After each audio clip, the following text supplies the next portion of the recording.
just say, we're brought here today because of this awesome announcement. I mean, when you say awesome, you talk about the future of Louisiana Tech athletics, and you look at all the facility upgrades that have been made around campus and academically and with housing and the dining hall, the leadership that's been here with Dr. Renaud and Dr. Geis that have shared these visions and have made such an emphasis on not only academics, but how important athletics is as well. And so today has been a great announcement for a building that a lot has been talked about, with some distinct plans, architecture plans, start dates, finish dates, which I think helps the program tremendously to have the opportunity to recruit to the 2015 season in the facility that's going to be in place here in the end zone, which is going to enhance the game day experience for our fan base, for our opponents, but it's also going to enhance the experience for our players, having the opportunity to be in a first-class facility like this. And so it's a great day. It's an exciting day to have all of this finished up. And there's everybody thanked up here, so many people to thank that made individual contributions and put in significant amount of time, effort, and energy to make this possible. And so we're just very appreciative for everybody that cares so much about Louisiana Tech athletics to make a difference here with this facility. How much do you think it will help you guys recruiting-wise? I think it'll be huge. I mean, when you talk about facilities and going into Conference USA and you look at the teams' facilities that are in the league and where the league is going, I think it definitely gives us an opportunity to build this into a competitive program in this league, which is what we're all trying to do. We're all trying to compete for a conference championship, and I definitely think that this helps enhance the student-athlete's experience here, and it's going to help on the recruiting front in a huge way. Switching gears back to Saturday, I'm sure y'all have had a chance to look at the tape. What's your initial thoughts after watching the tape? We won. That's my initial thought. We won, which was exciting. I was really proud of the way the team competed, the way they went in there, just the conviction they had to go into the stadium, to play on the road, and to play the physical game that they played. I thought defensively we played one of our best games, only giving up one big play, which has kind of been our Achilles heels. We created 3 turnovers, really did some good things defensively. Some heroes stepped up, a guy like Bryson Abraham making 2 great individual plays to intercept those balls. I just think there were a lot of positive things in that game. The offense was able to move it. We weren't able to get the point productivity, and there's still some things that we need to work on as a football team to continue to get better. But I think we took a step in the right direction Saturday with a win on the road. In terms of the bye week, what can you guys do just to work on continuing to pound home the fact that you don't want to turn the ball over? Well, it's part of, I think Kenneth is doing a much better job of protecting the ball, but we can't throw 3 interceptions. I don't think all of those are on the quarterback. I mean, one of them was certainly on the quarterback, but when you throw up a deep ball one-on-one, we're trying to get them comfortable to have confidence in our receivers that one-on-one we've got to look at that's open. Let's put the ball up in the air. Let's give the receiver an opportunity to make a play. As we say, they're on scholarship too.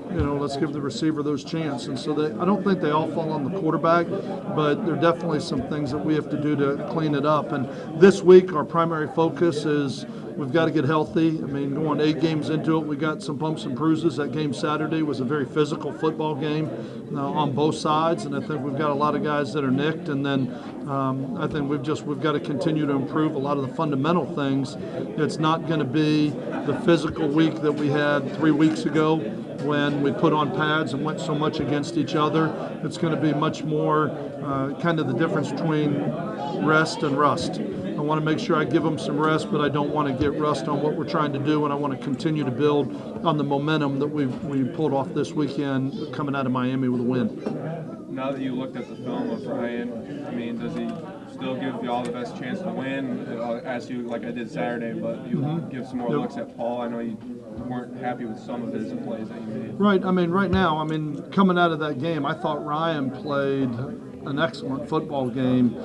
when you look at it, he played 80 plays and you look at 76 of them, and I thought he did a great job and gives us the best chance to win. I think he's physical. I think he's extremely tough with what he's been doing and taking some of the beatings that he's been taking back there with an ankle, with a knee, with a shoulder, not things that are going to keep him out, but he is pushing through a lot of pain, and there's a difference between pain and injury in this game, and he's just such a great competitor, and I know he's going to continue to work to get better. So right now, yeah, I feel pretty strongly as he continues to get healthy that with his experience at this point and with what he's done, he gives us the best opportunity right now. Coach, what is it in the red zone is he missing up? Is he missing people that are open? Is the offensive line not open up holes for running game? What is it? No, I mean, you look at it, we get down there, we gain, I don't know, about 7 yards on the one carry that Kenneth takes down there to about the 1 yard line. The ball comes spitting out, and Ryan grabs the ball, and instead of falling on it and we're on the 6, he picks it up and tries to run around the corner, and now we're on the 11. Then Blake goes in, and Ryan and Blake had a miscommunication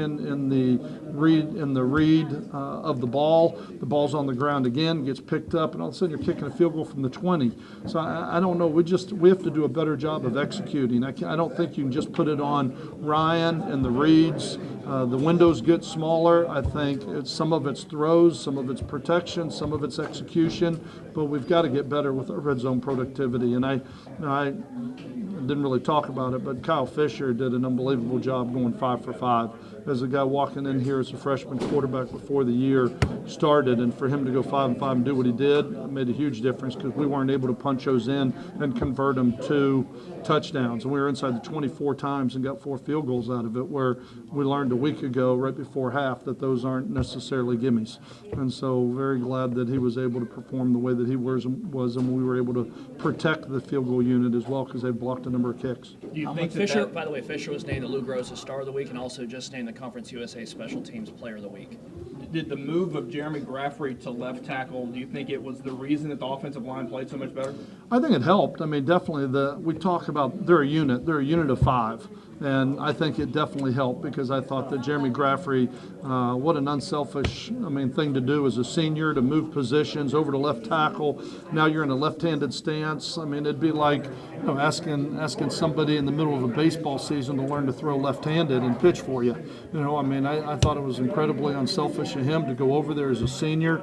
He jumped in it. He came in early. He stayed late. He was out on the field working with, at one point after practice one day, he had a line of about 6 defensive ends, and they were all taking turns rushing on him, and all he was doing was pass setting.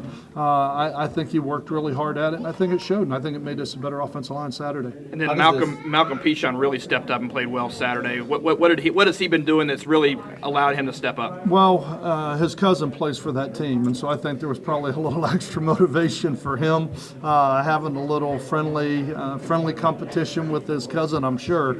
But Malcolm's got great size. We're just waiting for Malcolm to continue to mature as a football player and being just a sophomore and a young guy, and I think he's getting better and better, and hopefully this was a step in the right direction, and we can take this and we can even build more on it because we need his big body, especially with Vernon Butler not playing in the game Saturday. He got many more opportunities, and I thought he made the most of them.